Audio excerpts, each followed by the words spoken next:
Hello everyone, কী অবস্থা সবার? চলে আসলাম একটি নতুন ভিডিও নিয়ে।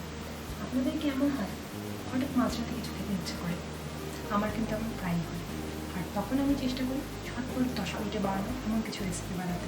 যেহেতু আমি পাস্তা খেতে পছন্দ করি, তাই ম্যাক্সিমাম সময় আমার এই হঠাৎ ক্রেভিংয়ের রেসিপি থাকে পাস্তা।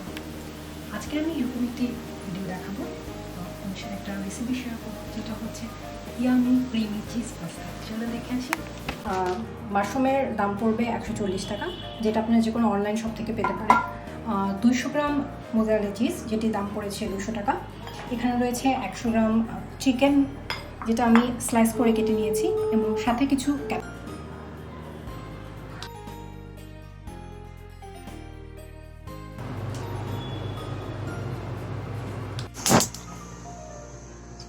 প্রথমে আমি একটি ননস্টিকের পাত্রে একটু ঘি দিয়ে দিচ্ছি। আপনারা চাইলে এখানে বাটার ইউজ করতে পারেন।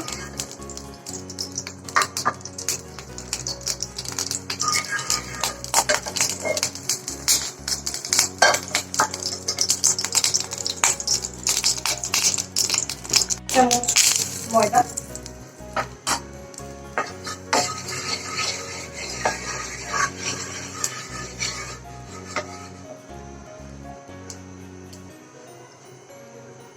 কিছুটা দুধ,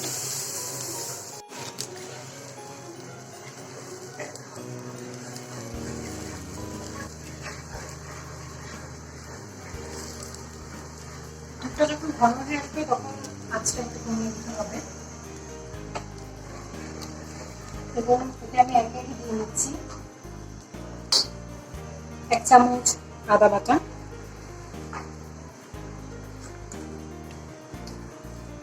কিছুটা গোলমরিচের গুঁড়ো,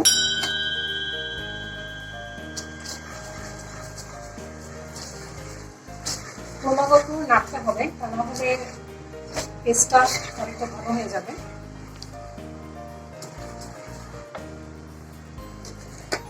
তারপর দিচ্ছি একটু মরিচের গুঁড়ো,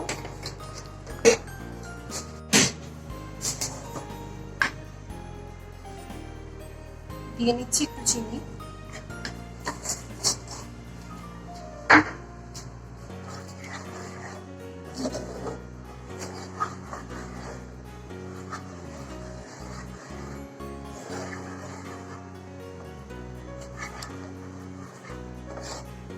যখন হোয়াইট সসটা ঘন হয়ে আসবে তখন আমি এখানে দিয়ে দিচ্ছি বয়েল করে রাখা পাস্তাগুলো।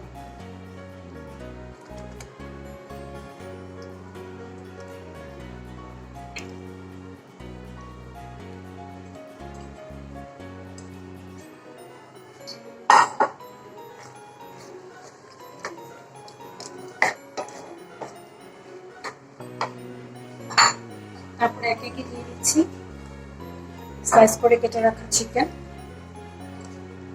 ক্যাপসিকাম এবং মাশরুম।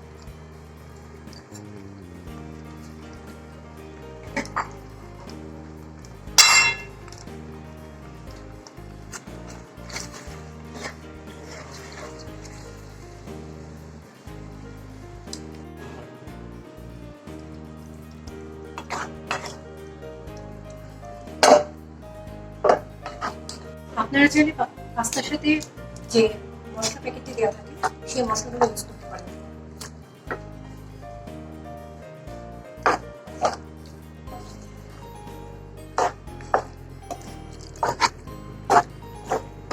টমেটো সস, আপনারা চাইলে যে কোনো কোম্পানির সস ইউজ করতে পারেন, আর যদি আপনারা একটু ঝাল খেতে পছন্দ করেন তাহলে ইউজ করতে পারেন চিলি সস।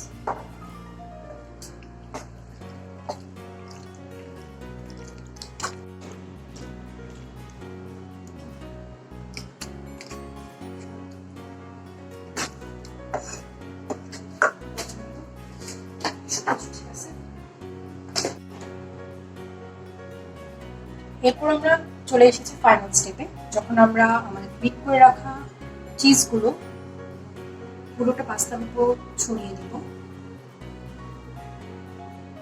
এমনভাবে ছড়াতে হবে যাতে সম্পূর্ণ পাস্তাগুলো কভার করে।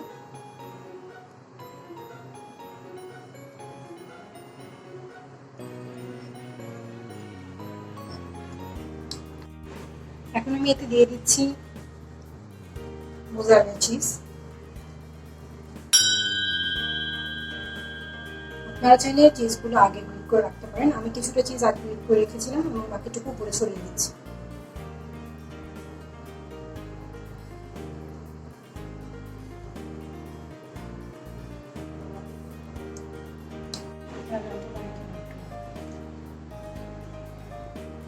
এরপর মাঝারি আছে আমি 5 মিনিটের জন্য এটা ঢাকনা দিয়ে রাখবো যাতে চিজগুলো আস্তে আস্তে গলে যায়।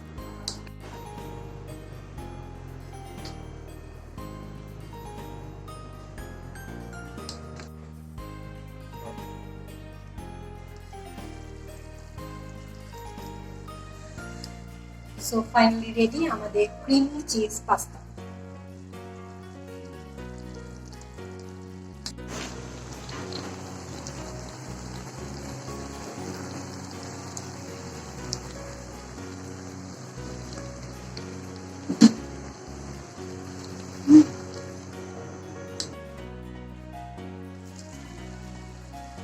তৈরি হয়ে গেল আমাদের creamy cheese pasta.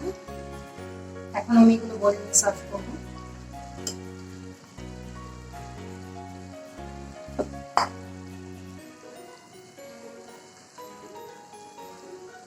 Look at this sizzling.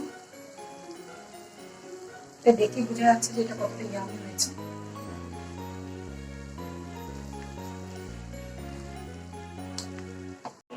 Now it's time to test.